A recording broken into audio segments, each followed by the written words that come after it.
So you want the film look. Well, there's actually a simple answer to this.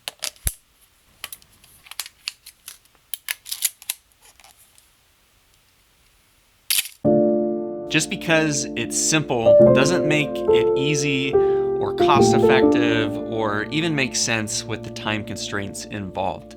A single roll of film is going to set you back a couple $100, and that's before the additional hundreds of dollars to have it processed and developed. So shooting on film is really for someone like me who's doing a lot of dock work and projects with small crews where I have to stay light and nimble, is just not something that is going to be realistic. So if you're like me, you like the film aesthetic and look and texture, but you obviously aren't going to be able to shoot on film. And so you end up adding like film grain with some sort of scan, and you kind of scour the internet for plugins and effects, and it just becomes kind of a hassle, and trying to compile all these things together in the end just never quite looks like it should, like as if it were to be shot on film. I'm always adding grain to my personal projects, and it's always lacked something.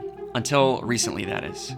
Dehancer reached out and asked if I wanted to try their product out, and I was definitely intrigued. Like I said, I'm always trying to get a little bit closer to the look of something as if it were to be shot on film, and I've always come up a little bit short. But I can honestly say that Dehancer as a film emulation plugin is something that is really impressive and has helped me to close that gap between what I want to shoot and what I want it to look like as if it were shot on film, and it actually being shot on film.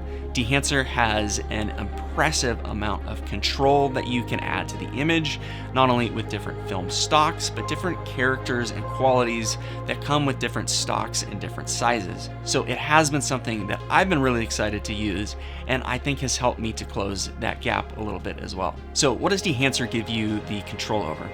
Well, you can start with an already color graded image, so like a Rec 709 image. If you have LUTs and color presets that you're happy with, you can start with that and just add grain and other characteristics to your image.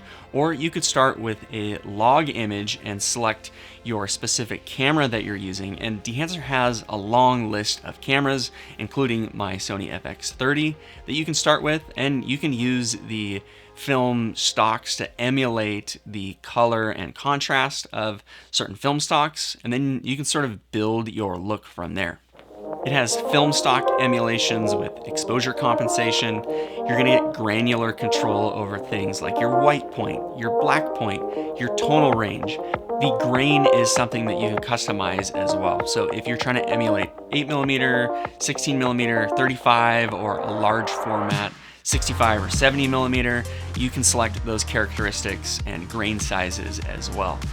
You even have fine-tuned control over things like bloom, halation.